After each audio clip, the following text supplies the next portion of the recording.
A lot has been said about the initial Kundalini awakening experience, but to the best of my knowledge, not much support is available to those that have been through the initial stages and have residual complications in their lives as a result.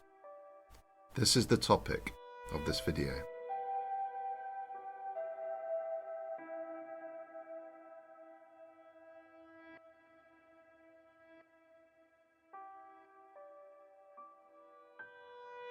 I would like to firstly state that I do not believe that Kundalini is malevolent in any way. However, the awakening and the passage of Kundalini Shakti through your body is going to open up the experiencer to a lot of unprocessed stuff. This is stuff from their life and possibly from past lives. It is this aspect of the process that drives people to say that Kundalini is evil. But really, it's just clearing the karmic record within you.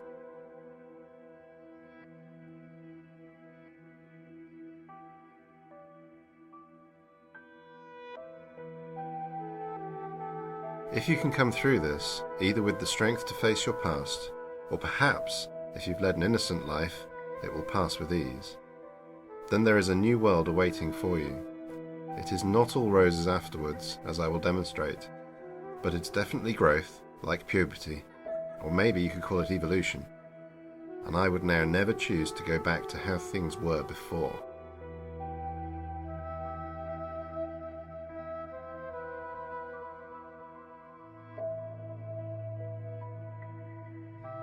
Gopi Krishna wrote about some very hard times following his awakening, and found that stopping meditation altogether was the only way to manage his symptoms. I found that meditation and pranayama did not bring me any further complications, but it did seem to stop working altogether.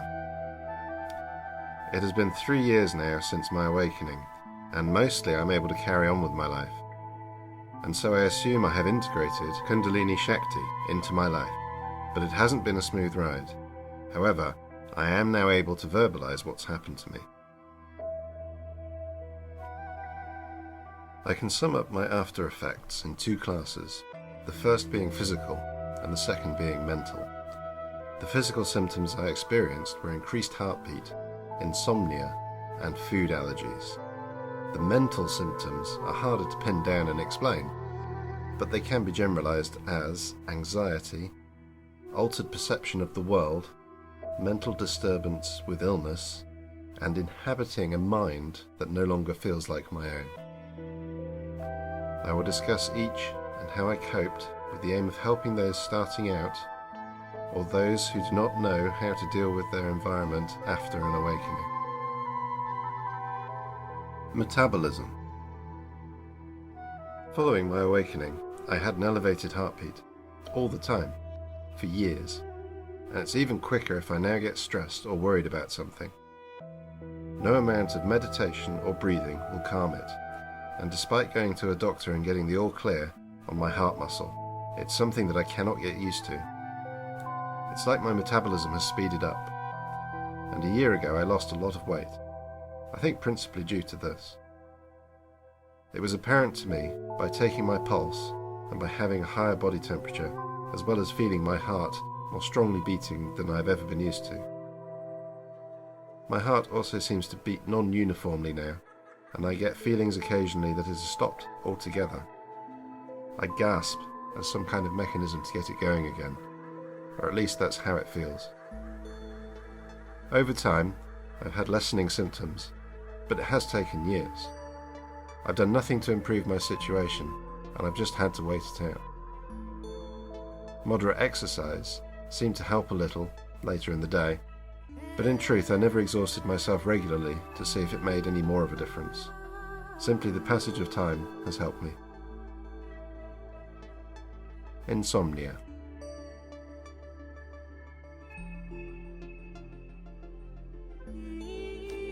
The most difficult part of existing over the last few years has been a constant insomnia.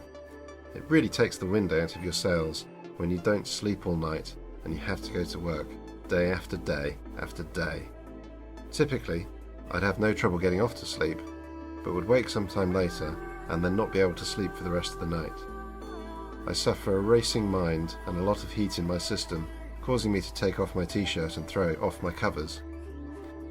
During those nights, I ended up passing the time listening to the radio on my headphones, and it's a habit that I carry on today. I've found that sleep drugs can help, and for many months, beyond the recommended period of medication, I binged on Nitol, which is diphenhydramine hydrochloride. Unfortunately, the effect wears off with time. I eventually had to seek prescription medication in the form of Zopiclone. Many months later, I am now mostly over the worst of my insomnia, and again it was simply a case of waiting for the energy to subside. I can now sleep most nights without assistance, although the next symptom on my list can still catch me out and cause me an upset night. Allergies. Since my awakening, I found that certain things I ate for dinner contributed to a poor night's sleep. My stomach seemed unusually upset and it would rumble all night long. I tried antacids, milk, paracetamol, but nothing would stop the problem. I wouldn't say that I've had a cast iron constitution before, but I never had the problems I do now. I've tried manipulating my guts with my fingers and resorting to lying on my front with a rolled up pillow beneath me. But this didn't really help. I got some relief when I spontaneously threw a kriya while lying in bed. It was like a vriksana, and I breathed deeply into my stomach, which felt better. I began to sleep in this position for a time, but I'd wake up an hour or so later. Over time, I began to identify which foods were causing me trouble, and I began to cut them out. Why these things caused me digestive and mental trouble, I do not know. However, from experimentation with foods, I was able to determine what would wake me up and prevent me from getting back to sleep. Principally, I discovered that potatoes, and in particular potato skin, would cause me great intestinal discomfort hours after consuming it. Similarly, bell pepper would do the same thing.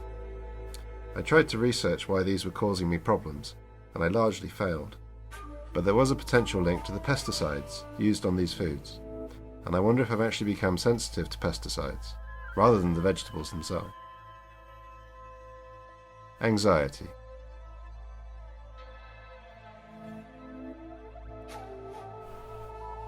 Since my awakening, I've had bouts of anxiety that last anything from a few minutes to a few hours. 3 years later, these are mostly over, but I still occasionally get a PTSD-like flashback of some of the more difficult parts of my awakening. Over time, I have learnt just to sit out these bouts, and my fears are never realised. But this is difficult, and I've had to be very controlled and strong not to run from them, both figuratively and literally. Surrender has become a byword of my everyday life and of my thinking.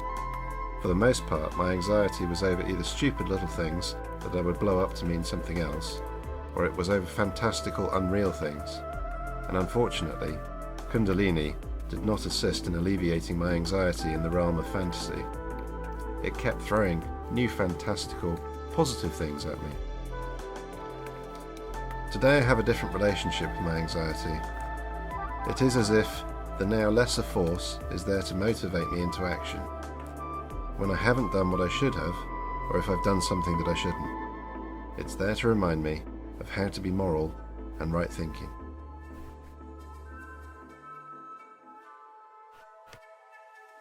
Altered perception of the world. Immediately after my awakening, I realised the world we can experience was a lot bigger and far deeper than I had realised. I looked back on my previous years and realised that I had been waiting for judgment, in God's waiting room perhaps. I must have sat there for years just waiting to be seen, and then I was put through a test. It was the biggest test of my life. Thankfully, I passed, and I stepped into a new reality. This reality was one where my shields were gone.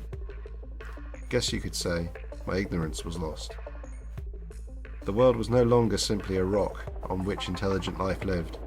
It was intelligence itself, and it was conscious.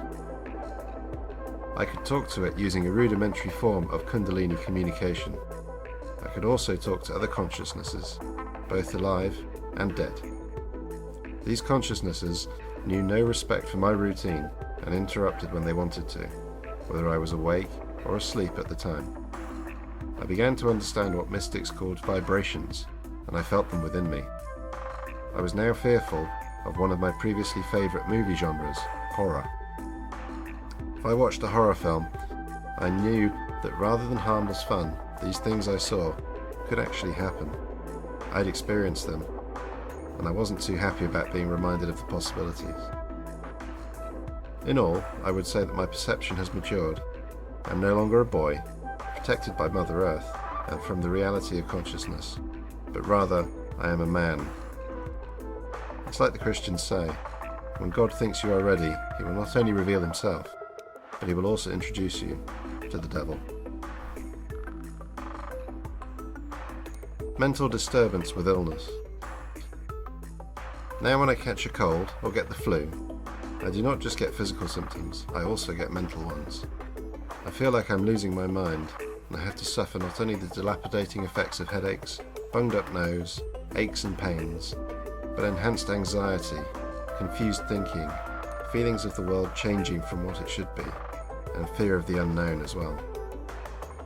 I simply need to retire to bed and sleep it off, but this is not always an option, and I may need to work, deal with my kids, pretend to be enjoying my time with friends, or finish the weekly shop. I've not read anywhere about this symptom of Kundalini, nor have I heard anyone talk about it, so I'm on my own here. I'm not sure if I can offer any advice to you other than it will pass with the illness, and good mental health will return. Inhabiting a mind that no longer feels like my own.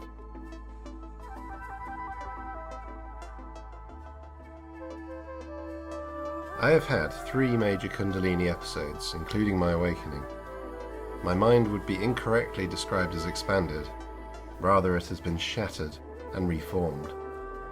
I've been trying to regain a sense of normality while being subject to such feelings as sensations outside of my skull that are rather halo-like. Feelings like around every corner there's another world waiting for me. The fear from knowing that evil is real and can pay me a visit to test me over and over. And conversely, that good is also a force that can be manifest by me. This is an alien experience for me.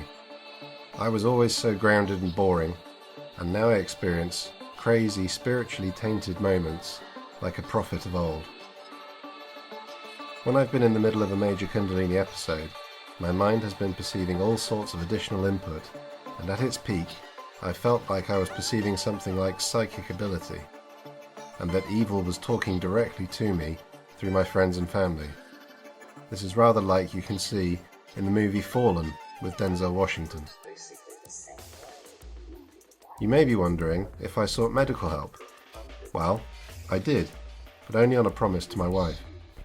If it were not for her pushing me, and for my seeing the fear in her eyes, I wouldn't have.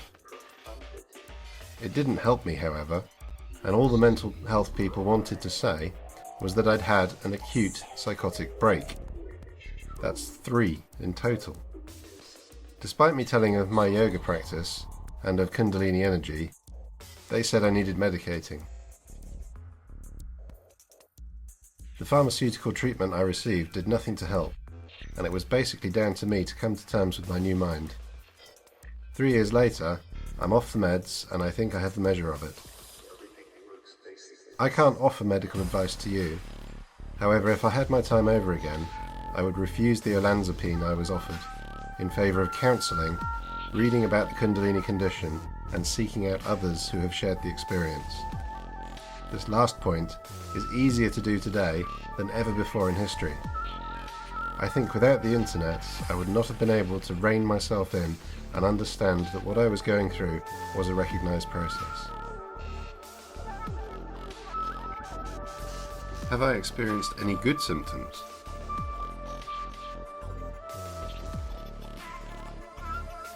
Well, I have another video about this, but in short, yes, the experience has been amazing, and I'm very grateful for having been through it. It's changed my life in many ways, and I have seen things I would have never believed were possible. You remember that scene from The Wizard of Oz where Dorothy opens her fallen house's door and the black and white world becomes Technicolor? That has been my experience. If you wish to know more about Kundalini or find like-minded people, please visit the Emerging Sciences Foundation or join in the discussion at Brilliano. Thank you. At the edge of the solar system, it seems to get quite exotic. And as what life is understood to be experimental. Converging. There is